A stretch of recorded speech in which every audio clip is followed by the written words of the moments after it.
Welcome, welcome, welcome to our Two Biscuits podcast. Today it's January 11th, 2025. Can you believe it? Wow. No, January I can't. 2025.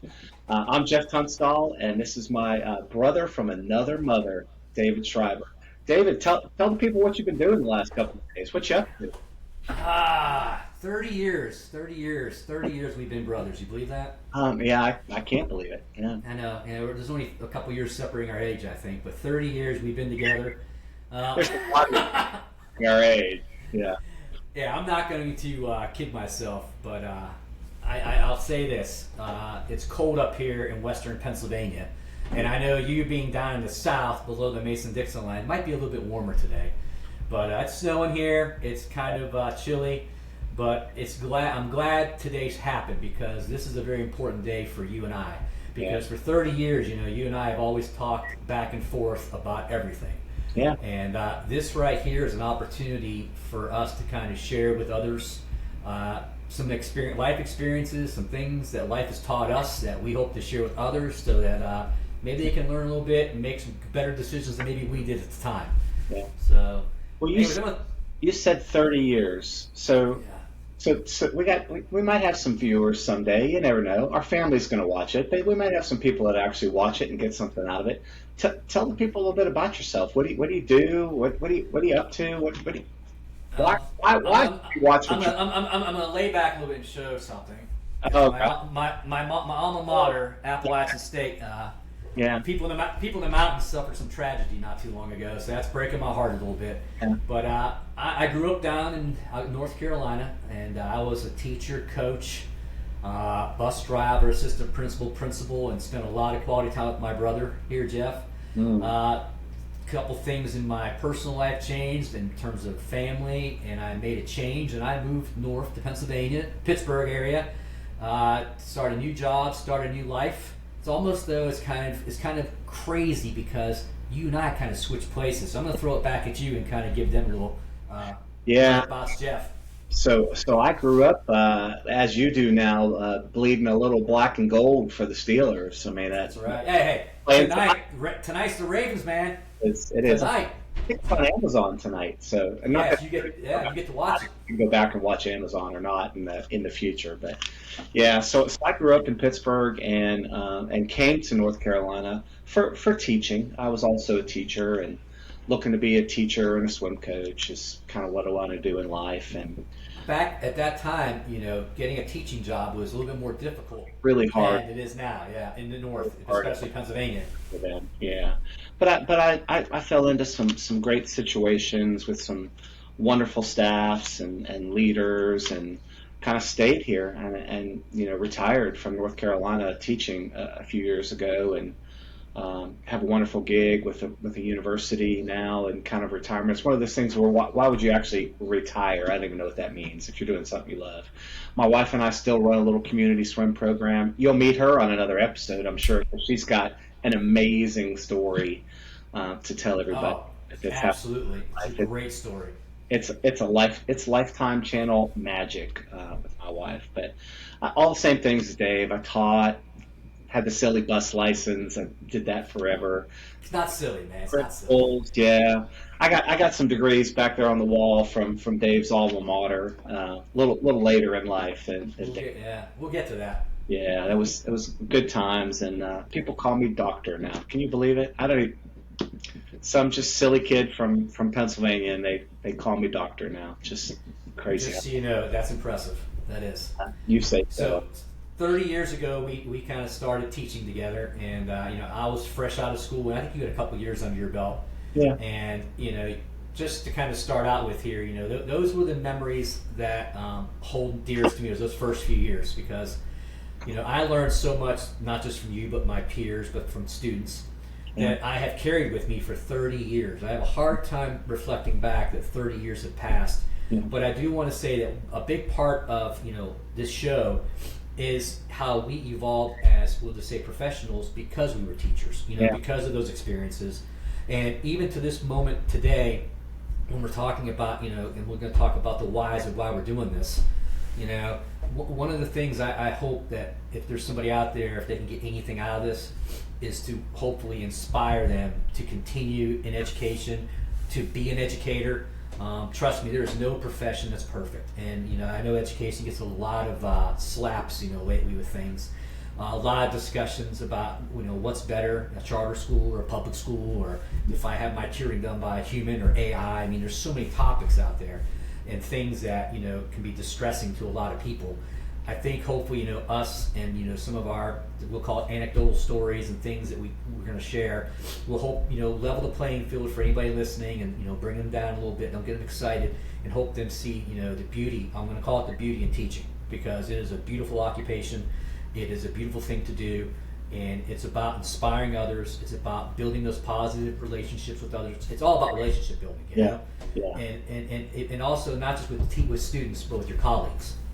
Teaching can be so rewarding. It really can, as long as you don't let other things interfere with your purpose. So. And sometimes it's hard for me to kind of fathom how long ago it was that we truly got to work together. I mean, we've been so close for so long. We've taken family vacations together, and so that kind of blurs the fact that it was a really, really long time ago that we worked together. And honestly, it was a short amount of time too. In the grand scheme of life, I mean, the times we'd spent watching, wrestling over at my house and going out to dinner together, and I still remember. I think it was maybe. I think I can say Marie without a last name. I think I was talking to Marie or something, or maybe we know. I don't remember who I was talking to when we met you in for an interview, and you were so nervous. And Dave's kind of bulky. He's not a lot of flexibility there, and No. friend. No, not I remember when you tried to teach me to swim, and I went straight to the bottom and dived and saved me. No, you're a good swimmer. So he's got his tie on, and it's all uptight. Because his big traps, he doesn't have much of a neck anyway. Yeah. And he's got this little walk, like he's got to stick up his butt. And I'm like, what is? I knew you were going to say that. Why I knew is- you were going to say that. Why is I knew you were he going so to say that. uptight? I mean, this is middle school, for goodness sakes. You can't be uptight in middle school. And I was just like, I just watched you walk down the hall, and I'm thinking, we got to teach that guy how to relax a little bit. And I think we were effective in that. Absolutely. And Trust me, you were the guy, honestly, that I wanted to be like, because you didn't get upset maybe once or twice. Yeah. You just let things go. It was easy going. Nothing really bothered you. It was just one of those things, And I don't know if it was just because you had already had some children and I had zero. I didn't have a wife yet. You were kind of in that next zone of that next milestone of life, and you just kind of took things in stride. You really did, and I didn't at that time. No way. There are. I don't know if I still do. There are some of my old students who are sadly like in their 40s now, which is hard for me to believe. Yeah. Students in their 40s. Some of my students and some of my swimmers would thoroughly disagree with you that I was always calm and kept my cool about things. Maybe in the classroom. So I have we have a little girl swimming for us right now whose mama also swam for us, which is, I don't know, that just bothers me tremendously. But it's great. I mean, it's great to get to talk to her in a different light, now that she's a mom of this, wonderful young lady. And she says I'm much calmer now, and I don't yell and fuss at them as much. And I'm like, really? Is that really the case? I don't know. Maybe being a grandpa does that to me, because I am a grandpa now too, as you know. I have a hard time with that. I know. Maybe it changes you. I'm going to look back and say, when we first started, I'll say just, we'll say socializing outside the workforce. You probably, when I I was 22, 23, you were what, 30, 31 maybe, 32? But I'm 10 plus a little bit older than you. Yeah, 10. But you were like 25 to me. You were 25, Hair, goatee. Not much hair. Yeah, a lot more hair. And all of a sudden, right now, I'm looking at a guy that's bald, major receding hairline, And there's no hair. No hair, and it's just like 30 years went by very fast. And here's the crazy thing. I remember us watching wrestling, and this is when they had the WCW Monday Night Wars and all that stuff, even probably before that. Yeah, WWF, not WWE. Yeah. And I remember we would watch this show. We would watch it just so that we could have conversations with our students the next day about what they were watching, because it was such a big thing at the time, you know? And I thought, I'm just going to reflect and say, you know, that was something that I didn't even think about. We just did it because we knew we wanted to be able to relate to our students, you know? And that, you say that, but we probably enjoyed it a little bit too, because that's true. Prove that.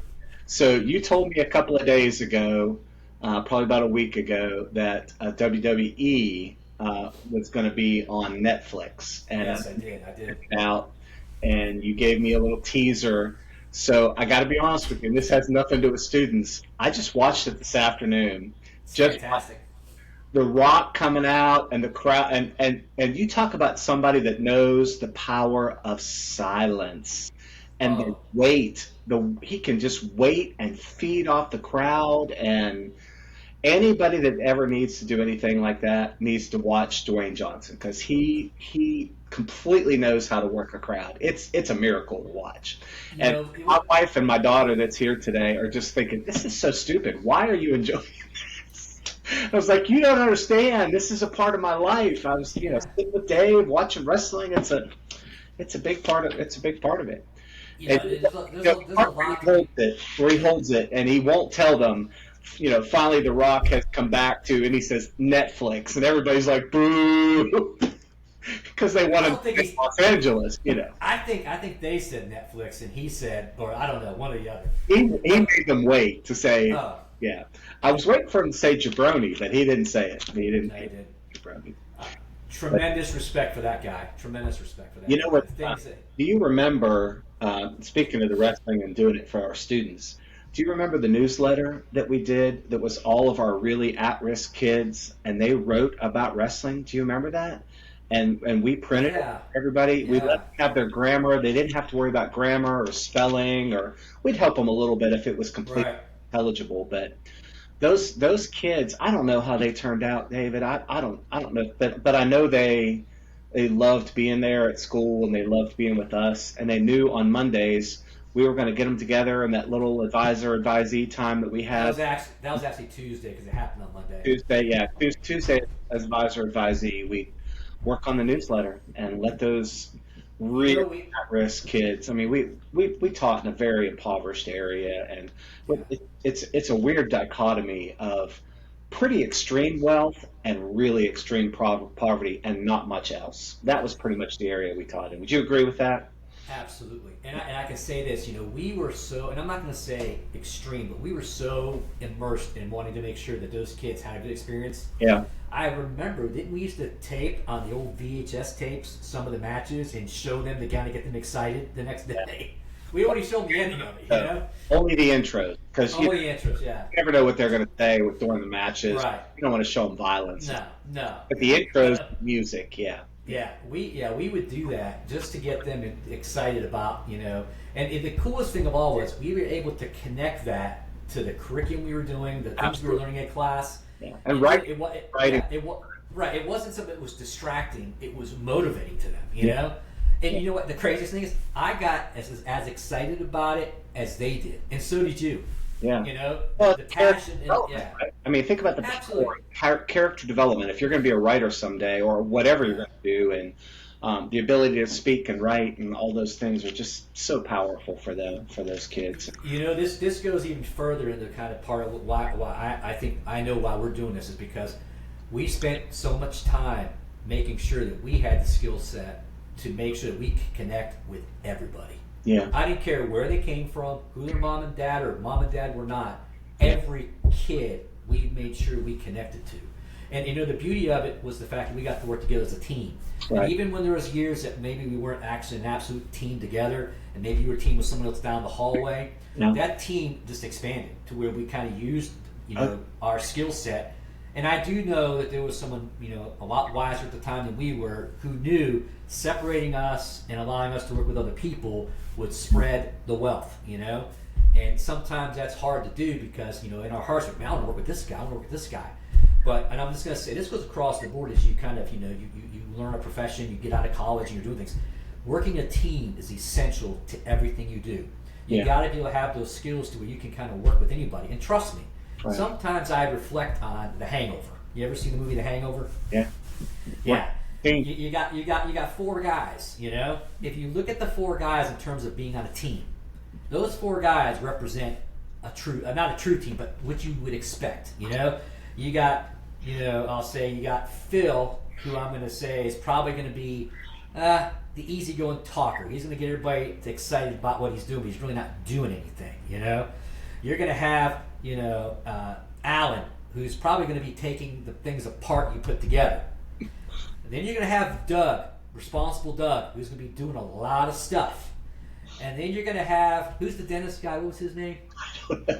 Can't remember. Anyways, the dentist, he's in there putting things. You're never going to have four people who are all going to be on the same page. You're going to be doing the exact same thing. You're going to have four personalities that are working maybe against each other. Yeah. But your job as a true team leader is to bring them together. You got to be able to connect with everybody, A lot of that where there was divergent thinking on some of our teams that we worked on some days when the door would slam open and Kramer would walk in and all that kind of stuff. So absolutely, we're talking about wise individuals, and we'll save that for another episode of some of the incredible people that have influenced us in our lives. And we'll decide whether we'll throw any last names out there or not. But I think we're probably going to use mostly first names and things like that, because we don't want anybody to get uptight about having their name on. But there's some really powerful people that have influenced us, and we were talking about along with her getting to know us, and I should just add, we were talking about who are we. I can't not add swimming to that. I mean, you got to coach wrestling, and coaching is such a huge fiber of who I am. I had, Kevin at West Virginia, my coach there, and time out. Yeah. You forgot to tell him that you're a WVU Mountaineer first. Yeah. Before Appalachian WVU, met my wife there actually, but he gave me an opportunity to start coaching. Gosh, I was so young at the time, because this is my 40th year of coaching swimming. I was really young when we started. Wow. And it's always. Did you say 40 years? Yeah, it's 40 years of coaching swimming. Man, that's a long time. It's crazy to think about, and I think about when I was young. Swimming is probably, my dad would just roll over in his grave hearing this out loud, but swimming is probably the reason I'm not an engineer, because You've told me that. I could combine swimming with teaching, do these two things that I really love together as one profession, and that's probably a big part of that. Is I think secretly, even though I was primed to do a different thing my whole life by my father, I think I just kind of always wanted to do that. I always was fat. I had such fat teachers growing up. I really did. I don't think there's anybody that changed my life, because I had such great parents that were always education pro anyways. And I mean, my mom read to me every day. My dad did stuff with me every day. It's not like I was lacking anything that I needed. My life changed, but yeah, just wonderful teachers. And I just thought I could do that. I really did. And here we are, 40 something years later, but it's kind of crazy to think about. 40 years.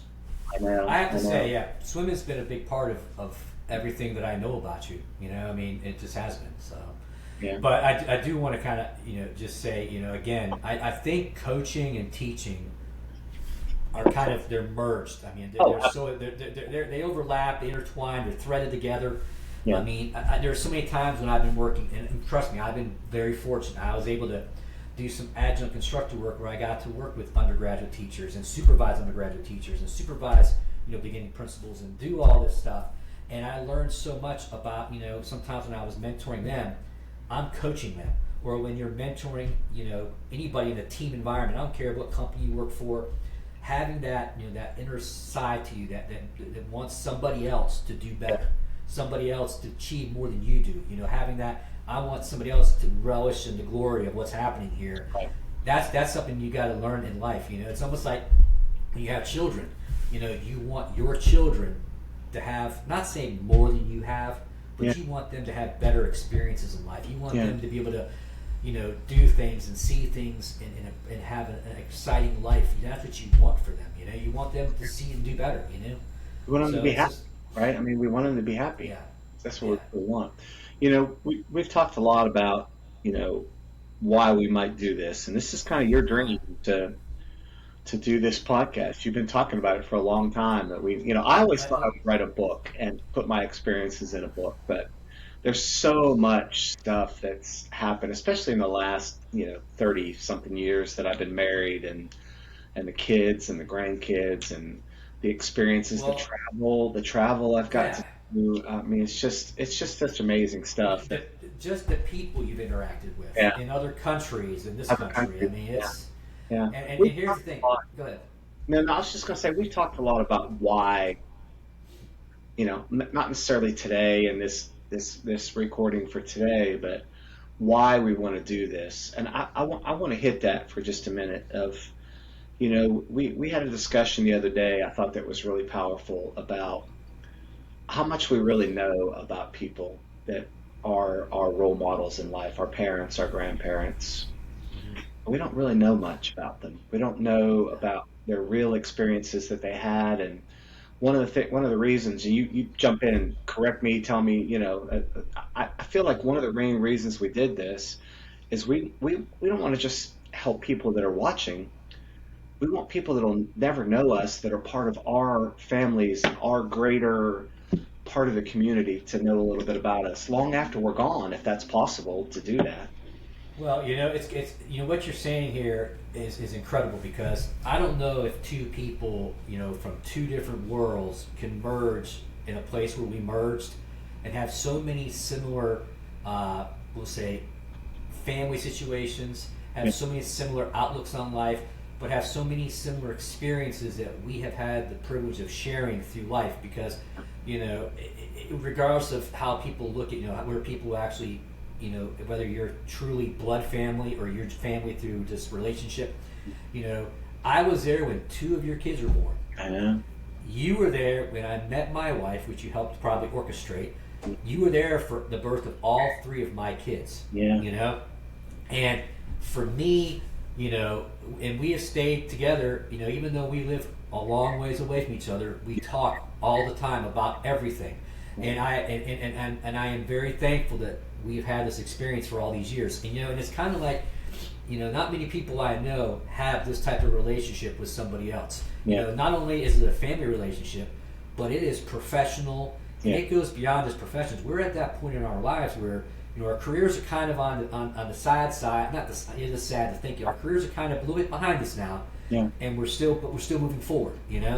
And there's so many things that I have not got to share with you that hopefully through this podcast I'm going to get to share with you about how you influenced my life, you made my life better, how you frustrate us.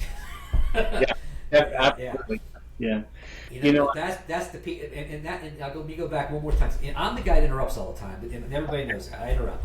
But there was a time, I'm going to say it was probably about 26 or 27 years ago, where you and I did a little hosting gig at a school event. That's right. And from that point on, people have always said, Right? Was it a that talent show? it was a talent show. Talent show. At the banter we had back and forth, the personalities back and forth, it was so natural to them and so entertaining. Like, you guys should be radio disc jockeys. And I remember you and I laughing at each other going, ha ha ha, yeah, right. And then we went on to do all kinds of other things. And all of a sudden now, 27 years later, we're going, let's see what that, Yeah. see if what they said was actually true. Yeah. And Yeah. that's, yeah. We kind of promised that we really wouldn't do a script for this, so we've kind of made a little bit of a plan. I'll call it. I don't even know if it's an outline. It's a little bit of a plan on kind of maybe a couple sentences on what Yeah. we might do. So I hope that you can see that that's the case, that we're not doing that. But back to our Yeah. why. I think about, and I said this to you the other day.